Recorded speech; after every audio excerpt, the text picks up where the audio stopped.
Rasul SAW mengatakan, "Ballighu anni walau ayat," sampaikan dari aku walaupun satu. Assalamualaikum warahmatullahi wabarakatuh.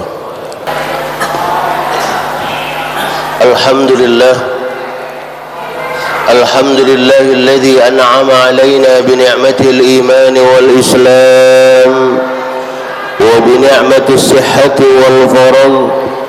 Ashhadu an la ilaha illallah wahdahu la syarika lah wa ashhadu anna Muhammadan abduhu wa rasuluh. Allahumma salli ala Muhammad wa ala ali Muhammad, amma ba'd. Ayyuhal hadirun,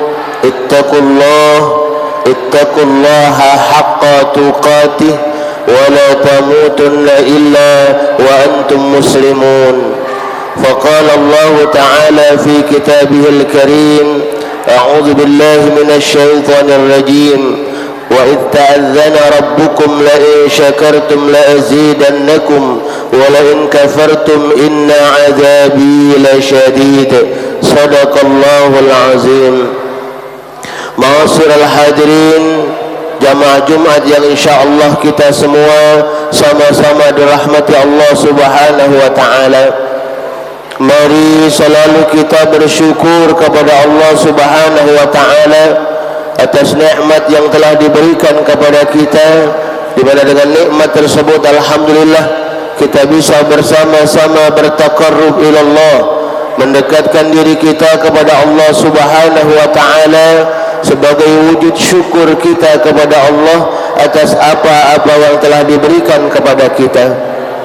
Salawat dan salam selalu juga kita haturkan untuk junjungan kita Nabi besar Muhammad sallallahu alaihi wasallam beserta keluarga, sahabat dan para pengikut-pengikut beliau, dan juga kita bersama-sama berdoa semoga kita dan keluarga-keluarga kita termasuk ke dalam golongan orang-orang yang selalu taat kepada Allah dan taat mengikuti apa yang diperintahkan oleh baginda Rasulullah sallallahu alaihi wasallam.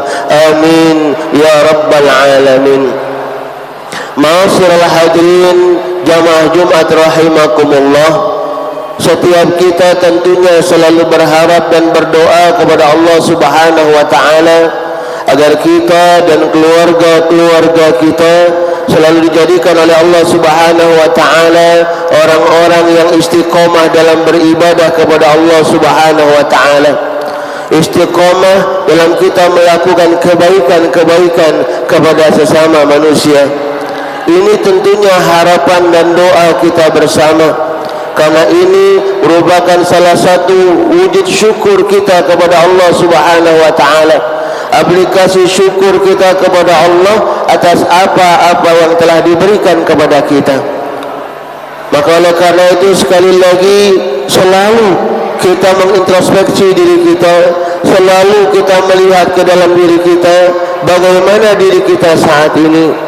Jikalau kita mungkin merasa ibadah kita masih amat sangat kurang sekali, mari yuk kita sama-sama perbaiki itu. Jikalau kita merasa akhlak kita, tingkah laku kita, amalan-amalan soleh kita kepada sesama manusia masih kurang, masih terkadang maaf kita, ego kita dahulukan, maka yuk mari kita bersama-sama perbaiki itu semua. Karena subhanallah, tentunya kita berharap dan berdoa kepada Allah agar kita ini sekali lagi digolongkan ke dalam golongan orang-orang yang pandai mensyukuri nikmat Allah Subhanahu wa taala. Dan di antara cara kita mensyukuri nikmat Allah ialah kita selalu menjalankan perintah Allah Subhanahu wa taala sebagaimana yang dicontohkan oleh baginda Rasulullah sallallahu alaihi wasallam dalam kehidupan keseharian beliau. Ma'asyiral hadirin, jamaah Jumat rahimakumullah, karena sebagaimana Allah Subhanahu wa taala memberitahukan kepada kita dalam surat Ibrahim yang kami bacakan dalam mukaddimah di awal, a'udzu billahi minasy syaithanir rajim, wa idz ta'azzana rabbukum la in syakartum la azidannakum wa la in kafartum inna 'adzabi lasyadid, kata Allah. Barang siapa yang bersyukur akan nikmatku, syukur dalam artian bukan cuma syukur dengan ucapan lisan saja, tapi bagaimana syukur kita itu selain syukur dengan lisan kita, kita pun harus wujudkan rasa syukur itu dengan aplikasi perbuatan, dengan aplikasi ibadah yang harus kita lakukan. Ini yang amat sangat penting sekali kita selalu jaga dan harus kita laksanakan bersama. Karena ketika kita bisa menjaga seperti ini, maka insya Allah janji Allah Subhanahu wa ta'ala akan menambahkan nikmatnya yang lain kepada kita. Tapi sebaliknya, ketika kita lalai dari syukur nikmat Allah Subhanahu wa ta'ala, diberikan waktu, kesempatan, tapi waktu dan kesempatan ini tidak kita pergunakan untuk mendekatkan diri kita kepada Allah Subhanahu wa ta'ala. Kita asyik dengan urusan dunia kita saja. Kita asyik dengan urusan dunia saja, sekali lagi lalai akan ibadah kepada Allah Subhanahu wa ta'ala. Na'udzubillah. Yang seperti ini Allah mengingatkan kita, inna azabi lasyadid, kata Allah, azabku amat sangat pedih. Na'udzubillah. Tentunya kita semua ma'asyiral hadirin rahimakumullah tidak menginginkan diri kita mendapatkan siksaan dari Allah Subhanahu wa ta'ala, mendapatkan teguran dari Allah Subhanahu wa ta'ala. Tentunya kita tidak menginginkan ini. Kita berharap dan berdoa sebagaimana kami katakan di awal, agar kita ini selalu diarahkan oleh Allah Subhanahu wa ta'ala di jalannya yang lurus. Kita selalu diberikan kemantapan dalam kita beribadah kepada Allah Subhanahu wa ta'ala. Maka oleh karena itu selalu sekali lagi kita harus perhatikan benar-benar akan ibadah kita dan amalan-amalan soleh kita. Kenapa? Karena syaitan laknatullah, iblis laknatullah, dia tidak akan pernah ikhlas, tidak akan pernah ridha ketika melihat umatnya Nabi Adam yang selalu beribadah kepada Allah Subhanahu wa ta'ala. Ketika melihat umatnya Nabi Adam yang selalu melakukan amalan-amalan kebaikan kepada sesama manusia, iblis laknatullah tidak akan pernah ikhlas akan ini. Maka oleh karena itu selalu dia akan mencari celah, mencari kekurangan-kekurangan kita, mencari di mana iman kita saat itu sedang turun, saat itu iblis akan mempengaruhi kita. Maka oleh karena itu sekali lagi perlu sekali lagi kita menjaga keimanan kita. Karena sebagaimana baginda Rasulullah sallallahu alaihi wasallam sendiri mengatakan, al-imanu yazidu wa yanqus. Iman ini terkadang naik dan juga terkadang turun. Maka oleh karena itu kita berdoa berharap kepada Allah agar keimanan kita ini bisa selalu stabil.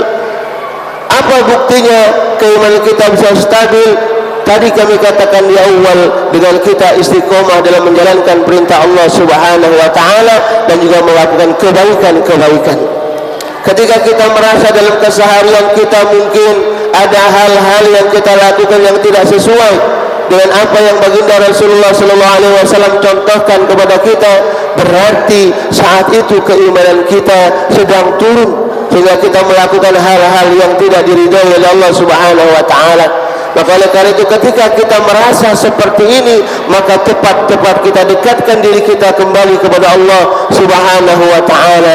Fajaddidu imanakum bila ilaha illallah. Mari kita perbaharui iman kita dengan mengucap la ilaha illallah. Bukan cuma dengan ucapan, tapi bagaimana kita pun sekali lagi menjalankan apa yang Allah perintahkan kepada kita. Selain menjalankan ibadah perintah Allah, jangan lupa kita pun harus banyak zikrullah, banyak ingat kepada Allah dengan lisan kita. Ini penting sekali lagi bagi diri kita, agar diri kita terjaga dari bujuk rayu syaitan, agar diri kita, keimanan kita sekali lagi bisa stabil insyaallah, selalu berada di jalan Allah Subhanahu wa ta'ala. Karena terkadang kita manusia ini tidak sadar dengan diri kita sendiri, kita terkadang tidak sadar dengan kesalahan yang kita lakukan. Maka oleh karena itu kita perlu selalu berada dalam suatu majelis-majelis ilmu, selalu kita perlu mendengarkan nasihat-nasihat dari orang lain, karena terkadang sekali lagi kita tidak sadar dengan kehilafan yang kita lakukan. Dan perlu kita sadari bahwa ketika masih ada orang yang mau mengingatkan kita, yang mau mengarahkan kita, yang masih mau menegur kita, mengingatkan akan kesalahan yang kita lakukan, maka pada hakikatnya saat itu Allah masih sayang kepada diri kita. Maka mari kita terima, mari kita berusaha sekali lagi memperbaiki segala kekurangan-kekurangan yang ada pada diri kita. Jangan sampai kita nanti menyesal tatkala kita kembali kepada Allah Subhanahu wa taala, di mana saat itu kita masih asyik dengan kesalahan kita, asyik dengan kekhilafan yang kita lakukan, tidak sadar bahwasanya selama ini kita masih lalai dalam hal ibadah kepada Allah.